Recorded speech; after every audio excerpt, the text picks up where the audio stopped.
Gen ji protest in India, अब पठानों ने भी उसको ज्वाइन कर लिया है। आगे बढ़ने से पहले जरा ये एक वीडियो देखें। अंग्रेजों ने कहा था कि पठान भाग रहे थे तो हमें गोली चलानी पड़ी।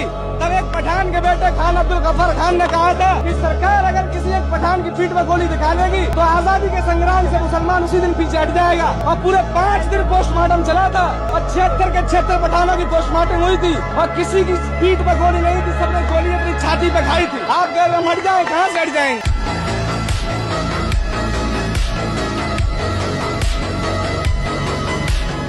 पठान भी अब दिल्ली आ चुके हैं, जंतर मंतर पहुंच चुके हैं। न सिर्फ पठान बल्कि अब सिख भी वहां पर मौजूद हैं, माइनॉरिटीज वहां पर मौजूद हैं और इसके साथ साथ स्टूडेंट्स भी वहां पर मौजूद है।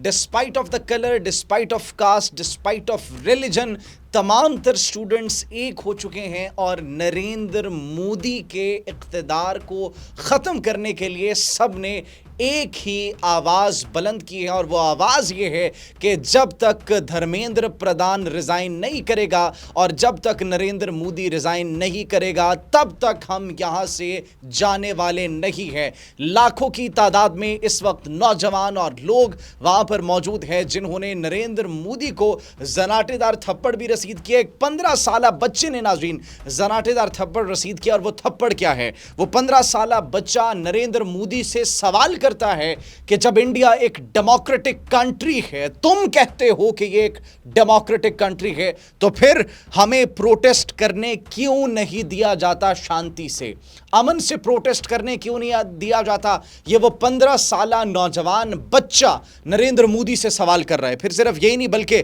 और भी सवाल किए जाते हैं। और सवाल ये किया जाता है एक नौजवान की जानिब से कि एसपी होकर लाठी चार्ज कर रहा है, क्या हम आतंकवादी हैं? हमारे पास कोई हथियार हैं?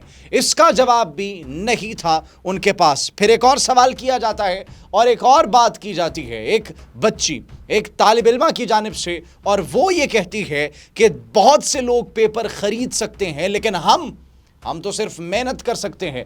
ये वो सवालात हैं जेन जी की जानिब से उठाए जा रहे हैं। ये वो सवालात हैं जो कि उन बच्चों के माओ बहनों की जानिब से, बाप की जानिब से और उनके ख़ानदान वालों की जानिब से सवाल उठाए जा रहे हैं। आगे चलकर देखिए कि मज़ीद कुछ ऐसे सवाल उठाए गए हैं जिसने मोदी पर बिजलियां गिरा दी हैं और मोदी को खुद समझ नहीं आ रहा कि उसके साथ ये क्या हो गया। हर प्लान जो कि मोदी ख़राब करना चाहता था, हर प्लान जो कि मोदी ने बनाया इस तमाम तर प्रोटेस्ट को ख़राब करने के लिए, वो फेल होता हुआ दिखाई दे रहा है, वो एक्सपोज होता हुआ दिखाई दे रहा है। मैं 2 बच्चों की माँ हूँ, ये नाज़रीन कहती है, एक खातून कहती है कि मैं 2 बच्चों की माँ हूँ।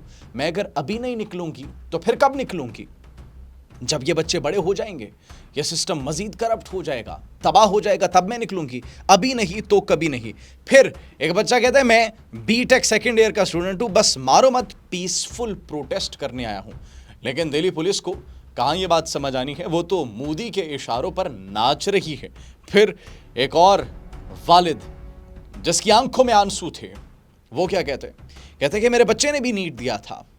इतनी फ्रस्ट्रेशन थी कि फिर बाद में कहता है कि मैं क्या करूं, मैं मर जाऊं इन पेपर लीक्स के बाद। और उस बाप की आंखों में आंसू थे। तो ये वो गुस्सा है जो कि इस वक्त जेन जी और जेन जी के वालिदैन में मौजूद है। फिर एक बच्चा और ये कहता है कि मैं मम्मी को बोल के आया था कि प्रोटेस्ट में जा रहा हूं और मैं शायद कभी वापस ना आ सकूं क्योंकि नरेंद्र मोदी ने वहां पर कुछ गुंडे तैनात किए हुए हैं जो कि हमें शायद मार दे। उस बच्चे की आंखों में भी आंसू थे। फिर नाज़रीन आखिरी जो नरेंद्र मोदी के मुंह पर एक थप्पड़ रसीद किया गया वो ये कहते हैं कि हमें शौक थोड़ी था लाठी खाने का, हमें शौक थोड़ी है मार पीट का, हमें जो मारा जा रहा है, हम अपने हक के लिए खड़े हैं और अपने हक के लिए खड़े रहेंगे।